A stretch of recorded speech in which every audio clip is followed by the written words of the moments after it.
Thank you for choosing Wisdom of the Dharma. If you found this video insightful, hit the like button, subscribe, and turn on notifications, so you never miss a new update.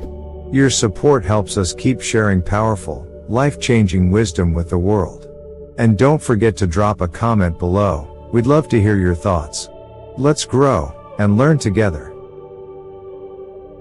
What if it's not you, but your home? Have you ever wondered why some people seem to have everything going for them? Ambition, talent, even opportunity, and yet, success always feels just out of reach? They hustle. They meditate. They repeat affirmations. But still, money slips away, relationships fall apart, and peace of mind never stays for long. Now, here's a question most people never ask. What if the real problem isn't within you, but around you? Not your job, not your mindset, but your home, the very space you return to each day. What if your house, your sanctuary, is silently working against you? It may sound strange, but both ancient Eastern teachings and modern environmental psychology agree. The objects you surround yourself with carry energy. And some of those objects may be quietly blocking your luck, draining your motivation, and even attracting financial hardship. Let me ask you this, do you have a broken clock hanging above your kitchen? A pile of dry leaves near your front door that you've been meaning to sweep? A strange-looking doll tucked away on a shelf that always gives you a weird feeling? These may seem harmless, but in the language of Dharma and Feng Shui, they're not. They are what I call silent saboteurs. Still, ordinary, overlooked, and yet, packed with the kind of stuck energy that keeps your life from moving forward. Here's the good news, you don't need to renovate your entire home. You don't need to hire an energy healer or spend thousands of dollars on crystals. You simply need to become aware. Because in today's video, I'm going to walk you through 10 common household items. Yes, items that may be in your living room, kitchen, or even right beside your bed, that are known to invite poverty and bad luck. Once you recognize them, you'll never see your home, or your fortune, the same way again. Let's begin. The Dharma of objects, 10 hidden items that block your fortune without you knowing. Before we begin listing them, I want to share one simple truth. Every object in your home either serves your energy, or steals from it. There is no such thing as neutral. Many people believe that bad luck comes from outside, a missed job, a failed relationship, a downturn in the economy. But from the lens of Buddhist wisdom and Feng Shui, external events are simply reflections of internal imbalances, often magnified by the very environment we live in. Your home is not just a collection of walls and furniture. It is a living energy field. And certain common items, though small, familiar, and often ignored, can act like energetic anchors. They don't scream. They don't move. But their presence can quietly attract stagnation, poverty, and even conflict into your life. So now, let's explore these 10 deceptively ordinary items. With each one, you'll learn why it matters, how it affects your space, and how even the smallest change can lead to a major shift in your fortune. Let's begin with something that might be hiding right above your head. Number 1. Cobwebs, the energy of what's left behind. In 2003, Steve Jobs gave a private talk to a group of young entrepreneurs. Surprisingly, he didn't begin with design, technology, or marketing. He began by talking about space. He said, "Your environment is an extension of your mind. Cluttered house, cluttered head." He went on to describe how he lived with almost nothing on his walls, no distractions, no dead energy, as he called it. And then he told a story that stayed with many of those who were in that room. He once visited a friend whose apartment was beautiful but oddly heavy. He walked in and immediately pointed to a cobweb in the corner of the ceiling. "You see that?" he said. "That's an open loop. That's something dead, lingering. And it's not just hanging there, it's echoing inside you too." Cobwebs. Harmless? Most people think so. They're silent, static, unbothered in high corners or behind forgotten curtains. But in Feng Shui, cobwebs represent more than dust. They symbolize stagnant energy, old karma, and the psychic residue of thoughts left unresolved. The Dharma behind the dust. From a Buddhist perspective, what we do not let go of festers. A cobweb isn't just a physical thing, it's a metaphor for mental clinging.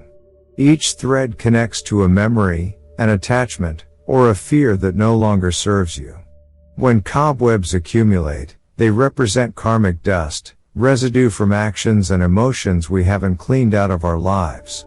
Just like our attachments, they sit silently in dark corners until they grow large enough to become visible. And what do they catch? Not just insects, but energy.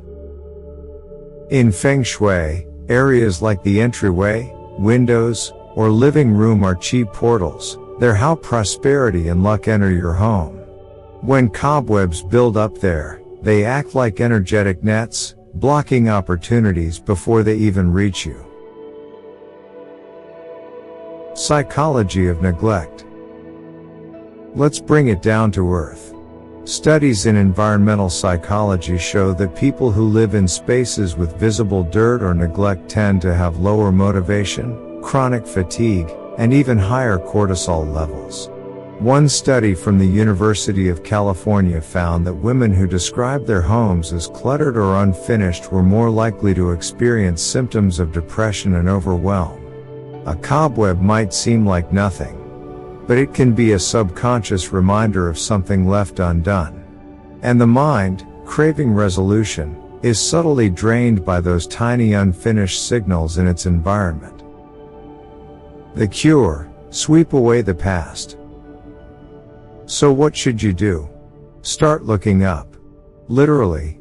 Scan the ceilings, corners, above doorways, behind furniture, and especially near entrances and windows. Don't just clean, clear. Every cobweb you remove is a symbolic act of releasing energy that no longer serves you. Here's a tip. Use a damp cloth with lemon or mint essential oil. Not only does it physically clean the area, but the scent helps reset the vibrational tone of the room. In Buddhist temples, even incense is used not just for fragrance, but to shift spiritual frequency. And finally, don't rush it. Treat it like a ritual. With every thread you sweep away, silently say, "May the past be cleared. May new blessings flow." Because a clean ceiling reflects a clear mind. And in the Dharma of space, even the smallest act of care can invite unimaginable fortune. Number 2.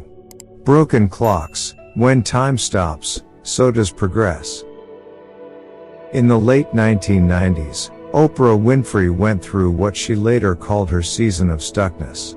Despite her growing success, something in her personal life wasn't moving. She felt emotionally paralyzed, professionally stalled, and strangely tired, even when nothing was physically wrong. Then one afternoon, during a session with her spiritual mentor, she was asked a peculiar question. "Do you have anything in your house that no longer works, but you still keep it?" She paused, then remembered the beautiful antique wall clock in her hallway. It had stopped ticking years ago, but she left it there, because it looked nice. That evening, she took it down. Months later, she would reflect. "I didn't just remove a broken clock. I removed a symbol of my own stuck energy." Symbolism of time in Dharma and Feng Shui. Time, in Buddhist philosophy, is not linear. It is flowing, cyclic, impermanent. A working clock is more than a tool, it's a symbol of movement, progress, and the rhythm of karma. When a clock stops, it reflects energetic stagnation, the halting of flow, both in your home and your life. In Feng Shui, clocks represent the heartbeat of a space. When they stop ticking, it's as though the house itself holds its breath, life force slows down, and progress feels blocked. Especially dangerous is a broken clock near the entrance, where it signals a halt to opportunity. The bedroom, where it disturbs subconscious peace. Or the workspace, where it silently stifles momentum. Psychological echoes of stuck time. From a psychological perspective, the presence of non-functioning objects, especially something as symbolic as a clock, can trigger a subtle emotional effect known as learned stagnation. It teaches the subconscious mind that not moving forward is acceptable. One study from the University of Michigan found that people who lived in homes with broken or non-functional items were more likely to experience creative blocks and indecisiveness, not because the object had power, but because of what it represented. The Dharma in letting time flow. When we leave broken clocks hanging, we unknowingly declare, I accept this pause. I tolerate stagnation. I can live with things not working.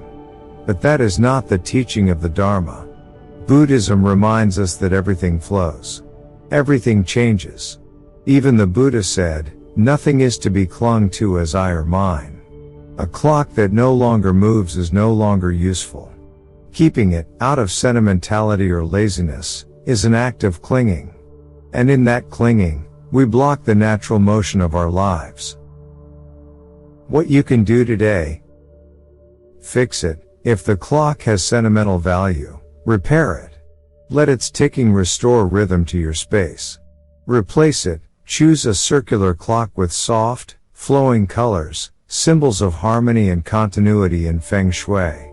Remove it. If it's beyond saving, let it go. Don't decorate with dysfunction.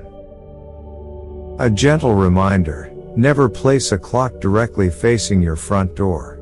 In Feng Shui, that's believed to count down your family's luck. Instead, place it where it supports your movement, like a living room, hallway, or workspace, always in alignment with forward motion. A ticking clock is more than just background sound. It's a quiet affirmation that life moves on, and so can you. Don't let time die on your walls. Let it breathe. Let it guide. Number 3. Dead or dying plants, echoes of a fading life force. In her memoir Becoming, Michelle Obama shared how she kept a small indoor garden during her time in the White House, not just for food, but for focus. She wrote, "When I saw my plants wilting, I always knew it was time to check in, with the soil, with the light, with myself." She instinctively understood something ancient. That the state of living plants reflects the state of the inner world. Now imagine the opposite. You enter a room. There's a plant in the corner, leaves curled, brown at the edges, barely holding on. You've walked past it for weeks, maybe months, thinking, I should water that. But you don't. What you're really walking past is a mirror. The energy of life, or the lack of it. In both Feng Shui and Buddhist teachings, plants are considered living expressions of qi, the vital energy of the universe. When they flourish, they generate growth, healing, and abundance. When they wither, they become symbols of blocked life force, emotional exhaustion, and spiritual neglect. A dead plant in your home doesn't just mean you forgot to water it. It means something deeper has stopped flowing: attention, care, awareness. And worse, when left untouched, these plants don't just die. They begin to drain the energy of the room they occupy, pulling everything into a lower frequency of decay. Especially if placed in key energetic areas like the southeast, wealth corner; the north, career zone; or near windows, light equals life. A dying plant here may silently reflect, and reinforce, slowing finances, stagnating purpose, or inner burnout. The mind-body reflection. Psychologically, surrounding yourself with decaying or struggling life forms impacts your emotional state, even if you don't realize it. A 2015 study from the University of Exeter showed that people who had thriving green plants in their home or workspace experienced higher cognitive function, improved mood, and greater productivity. Meanwhile, the opposite, dead plants, empty pots, neglected greenery, was linked to increased levels of mental fatigue, distraction, and low-grade depression. Your nervous system notices what you no longer see. The Dharma of renewal. Buddhism teaches us the truth of impermanence. Everything that lives must pass. But it also teaches us responsibility for our environment, both internal and external. Keeping a dying plant because it's just decoration is a form of aversion, an unwillingness to confront change, to act, to release. The Buddha once said, with sustained effort, the wise person shapes himself like a skilled gardener trains a tree. This is not just metaphor, it is instruction. What you can do today. Remove what's truly dead. Letting go is not failure. It's making space for new growth. Revive what still lives. Change the soil. Move it to better light. Begin again. Replace with energy-giving plants. Try money trees, pothos, jade plants, or lucky bamboo, each known to attract fortune and fresh energy. Be mindful where you place them. Keep them away from trash bins, clutter, or bathrooms, spaces of low vibration. Most importantly, treat plant care as a form of self-care. The energy you give returns. Because in the Dharma of your home, a thriving plant is more than decor. It is a daily, living reminder that life, your life, is still unfolding. Number 4. Outdated calendars, holding on to what no longer exists. In a 2011 interview, Japanese organizing expert Marie Kondo was asked a curious question. What's the strangest item you tell people to get rid of? Her answer was simple. Old calendars. They tie you to time that no longer exists. It may sound harmless. A calendar from last year still hanging in the kitchen. A planner from college tucked in your drawer. A souvenir calendar from a trip long gone. They're not offensive. They're not dirty. But energetically, they're anchors. Symbolism in time. In Feng Shui, calendars represent time flow, your openness to what's ahead, your relationship to the present moment. An outdated calendar, especially if still hanging on the wall or placed somewhere visible, symbolizes this. I am living in the past. It interrupts energetic continuity. It tells the chi around you, nothing has changed here. From a Buddhist perspective, this is a subtle form of clinging to memories, identities, expectations that no longer serve your path. You're not just keeping paper. You're keeping timelines that have expired. And where the mind clings, suffering grows. The psychological loop. Neuroscience tells us that visual cues in our environment influence how we feel, think, and act.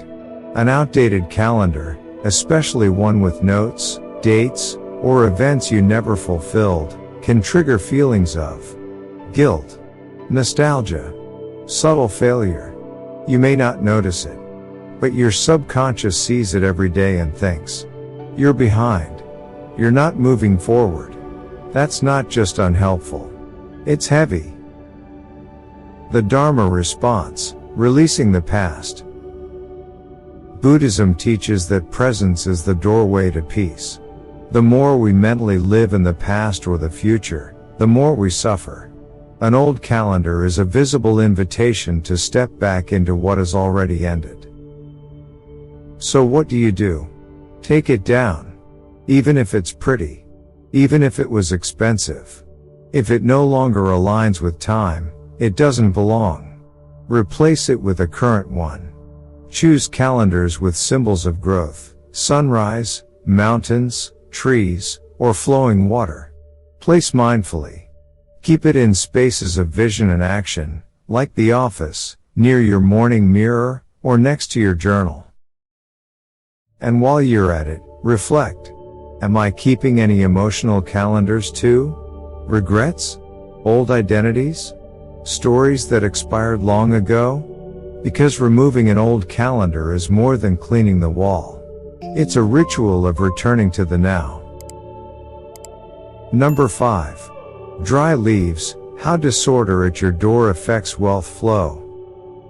When Walt Disney was building Disneyland in the 1950s, he made an unusual rule: no trash or debris should ever be left within 30 feet of any guest. To some, it seemed excessive. But Disney understood something most overlook: the environment shapes the emotion. And energy begins before someone steps inside. Now consider your own home. You may keep your living room tidy, your kitchen organized, but what about the space outside your front door?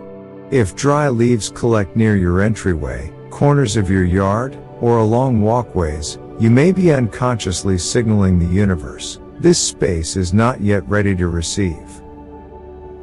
The Feng Shui Gateway. In Feng Shui, the main entrance is called the mouth of Qi.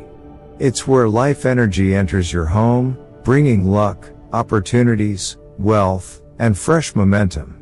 But when that entry is cluttered with dead leaves, symbolic of decay and endings, it sends a different message: that old energy is lingering. That renewal is blocked. That abundance has no clean path to arrive. Even more so in autumn, when falling leaves gather without effort. If they aren't cleared intentionally, they form piles, not just of plant matter, but of stagnation. Nature's mirror. From a Dharma perspective, everything outside reflects something within. A neglected garden often parallels a neglected intention. When we allow dead leaves to remain, we tolerate disorder at the gate of our life. And the gate is where transformation begins. Buddhism teaches that wealth is not just money, it is flow. The leaf, once green and alive, served its purpose.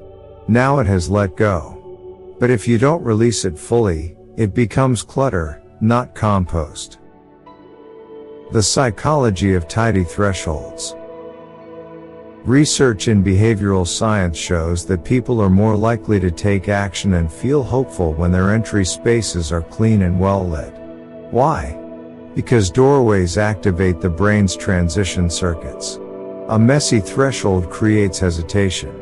A clear one invites movement.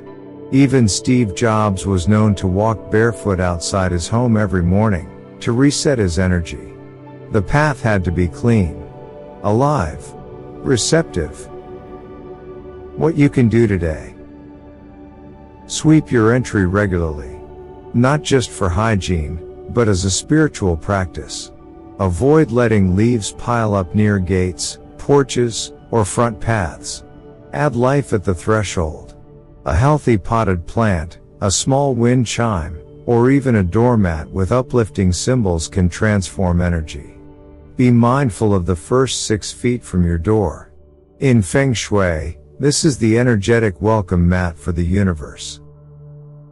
So the next time you pass by a few dry leaves and think, "I'll clean it later," pause and ask, am I delaying the arrival of something beautiful? Because sometimes, sweeping the leaves isn't just for your yard. It's for your future. Number 6. Sharp objects, invisible blades that cut through harmony. In his autobiography, Bruce Lee wrote about how he arranged his home with great care, not just for function, but for flow. He removed anything that felt harsh to the eyes or harsh to the heart. Form is emptiness, but what we place in form can shape the mind. Now think about your own home. Do you have a decorative sword hanging on the wall? Antlers, knives, or geometric sculptures with sharp edges pointed outward? They may seem modern, bold, even powerful. But in the subtle science of Feng Shui, these are considered sources of Sha Qi, or what's often called killing energy. The harm in sharpness. In Feng Shui, sharp or pointed objects are thought to disrupt the natural flow of Qi, much like a blade disrupts still water. Instead of nourishing your space, they send out cutting vibrations, especially when aimed at key areas like beds, desks, or doorways. This energy doesn't just stay in the air. It's absorbed by the people in the space, causing restlessness, tension between family members, irritability without cause. Buddhism calls this subtle aggression a mental sharpness that arises when the environment reflects division, not unity. Psychological impact. From a psychological view, sharp shapes and aggressive decor increase alertness and nervous system sensitivity. Studies in design psychology show that people exposed to angular, jagged forms tend to feel more stressed and less emotionally secure, especially in their own homes. It's why meditation rooms, temples, and healing spaces are rarely designed with hard edges. Instead, they embrace curves, circles, and gentle lines, forms that mimic compassion and flow. What you can do today. Scan your space. Notice what items have aggressive edges. Are they pointed at sitting areas, beds, or workspaces? Relocate or soften. If the item holds meaning, place it where it doesn't aim at people, or pair it with soft elements like a potted plant or rounded furniture. Avoid placing sharp objects near entryways or across from doors. In Feng Shui, this creates energetic attacks that repel prosperity. And if you've ever felt on edge in a room without knowing why, check what's pointing at you. Because not all blades leave visible wounds. Some cut the harmony before you even realize it. Number 7. Umbrellas indoors, blocking heaven's protection. In ancient Egypt, umbrellas weren't used to block rain, they were used to shade royalty from the sun. To open one indoors, where the divine light already touched sacred spaces, was seen as an offense, a statement that the god's protection was not enough. This belief, in various forms, traveled across cultures. Even today, opening an umbrella inside is considered bad luck. But few understand why. The symbolism behind the superstition. From a Feng Shui perspective, an umbrella opened indoors represents a shielding energy, a block against natural flow, light, and protection. It doesn't just catch water. It catches qi. By opening one inside, especially near doorways, living rooms, or altars, you create a symbolic barrier, as if saying, I don't trust what's already watching over me. I need to protect myself. Even from blessings. In Buddhist thought, this reflects a closed heart, a tendency to retreat, defend, and block intimacy or abundance without realizing it. Real-world reflections.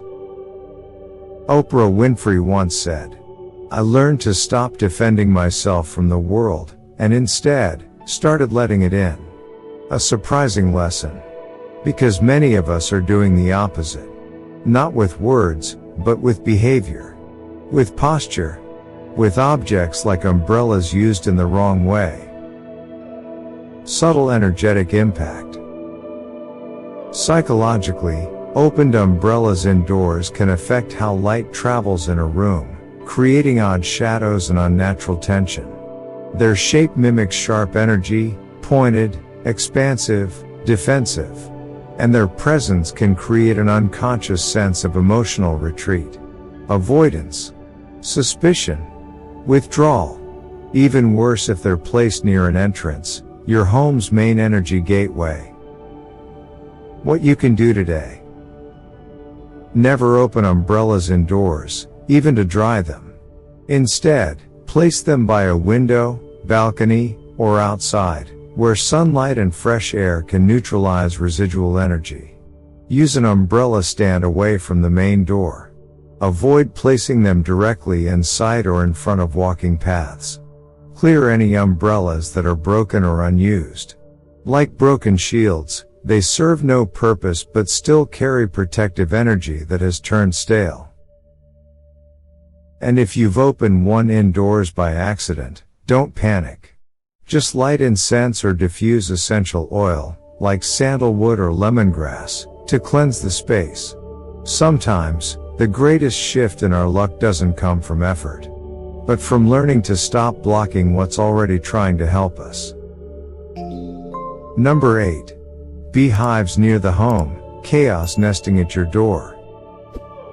In 2015, Elon Musk reportedly paused construction on a new Tesla testing facility, not for budget reasons, but because a swarm of bees had created a hive near the central entrance. He later commented to his team, "If nature's chaos builds near our threshold, we should ask what kind of signal we've been putting out." That idea may sound symbolic, but in Feng Shui, it's ancient wisdom. The energy of the hive. Bees are sacred in many traditions, symbols of hard work, cooperation, even divine order. But a hive too close to home, especially near doors, windows, or balconies, represents something else entirely. Uncontrolled buildup of chaotic energy. In Feng Shui, your entrance is the mouth of qi, the portal where luck, peace, and opportunity enter. When a beehive forms there, it signals that energetic disorder has found a home. It doesn't mean bees are evil. It means energy is blocked, frantic, or improperly grounded. Spiritual and emotional reflection. From a Dharma perspective, a hive near the home may mirror unresolved mental clutter. Stress that's been unspoken. Conflicts that buzz beneath the surface. A household dynamic that looks peaceful, but hums with unexpressed agitation. If chaos builds outside your door, look within and ask, what emotional noise have I been ignoring? Health and energetic risk. Beyond symbolism, a beehive poses real risks. Allergic reactions. Fear-based energy from constant alertness. Disruption of focus due to buzzing near sacred or restful spaces. Even if you don't notice it daily, your subconscious does. The brain constantly scans for threat patterns, and the presence of a hive triggers that mechanism on a low, persistent level. What you can do today. Never remove a beehive yourself. Hire a professional to relocate it safely, respecting the life within while restoring harmony outside. After removal, cleanse the area. Use saltwater spray, lemongrass oil, or incense to purify lingering chaotic vibration. Balance the entrance with grounded symbols. A wind chime, a potted plant, or a stone Buddha can re-anchor peace. And most importantly, don't just treat the hive. Treat the habit of ignoring energy buildup, inside and out. Because sometimes, when chaos builds at your door, it's life asking you to pause, reset, and reclaim your calm. Number 9. Dolls or statues with unsettling eyes, energy that watches you back. In 1978, filmmaker Steven Spielberg visited a private antique collection while researching for Poltergeist. Among the pieces was a vintage porcelain doll. He later admitted, there was something in its eyes. I don't believe in curses, but I didn't want that thing in my house. It wasn't superstition. It was instinct. The gaze that disturbs. In Buddhist psychology, the eyes are the windows of awareness. They don't just look outward, they carry intention inward. Objects with painted or sculpted eyes, especially dolls or statues, hold a kind of projected presence. And when that presence feels off, Our intuition picks it up long before logic does. In Feng Shui, statues or figurines with sharp, lifeless, or intense gazes can become energetic obstacles, especially when placed in bedrooms, children's rooms, altars, or meditation areas. Why? Because these are spaces that require rest, softness, and spiritual openness. But unsettling eyes create the opposite, a low hum of tension, a feeling of being observed, even judged. Subconscious triggers. Psychologists call this phenomenon unresolved gaze tension. It's why people sleep poorly in rooms with too many photos or decor items that seem to watch them. The brain perceives eyes, even artificial ones, as threat or presence. This low-level alertness can disturb restful sleep, emotional intimacy, a sense of safety in one's own space. And over time, it subtly erodes trust, both in your home and in your peace of mind. The Dharma of sacred appearance. In Buddhism, statues are revered not for decoration, but for the energy they transmit. An image of the Buddha, for instance, is carefully crafted, with serene eyes, downward gaze, and a subtle smile that invites ease. But objects not crafted with mindfulness, even if artistic, may carry energy that's unsettling rather than sacred. What you can do today. Observe how you feel. If an item gives you an uneasy feeling every time you glance at it, trust that. Remove or relocate it, especially from places of rest, prayer, or vulnerability. Balance it. If it holds sentimental value, place a potted plant, crystal, or small candle nearby to soften its energy. Choose sacred art mindfully. Select items with calm expressions, soft features, and eyes that soothe rather than pierce. Because your home should feel like sanctuary, not surveillance. And sometimes, peace begins with choosing what no longer deserves your gaze. Number 10. Leaking water, when wealth quietly slips through cracks. In an interview with Forbes, billionaire Richard Branson once mentioned a peculiar habit. Whenever I move into a new place, I always check the pipes first. Leaks mean loss. In business, and in life. He wasn't talking about plumbing alone. In Feng Shui and spiritual design, water represents wealth, its flow, its abundance, and its ability to nourish. A steady stream reflects financial clarity. But a leak? A leak is prosperity slipping away without permission or awareness. The quiet drain. Many homes have a slow drip, from a kitchen tap, bathroom pipe, or outdoor faucet. You may not hear it all the time. You may have learned to ignore it. But that's exactly the problem. What you ignore in form becomes what you lose in fortune. Energetically, leaking water is considered a major red flag, especially near the kitchen, source of nourishment and financial flow. The bathroom, where energy tends to escape. Your main workspace. Each drop becomes symbolic, a steady draining of resources, clarity, or momentum. The mind-body energy connection. From a psychological standpoint, studies show that persistent background noise, like dripping water, can disrupt sleep, trigger irritability, increase mental fatigue. You may think you're coping just fine, but your nervous system is always listening. And over time, small irritations become patterns of low motivation, financial disorganization, or mental clutter. Buddhist insight, the leak within. The Buddha once said, "By drop is the water pot filled."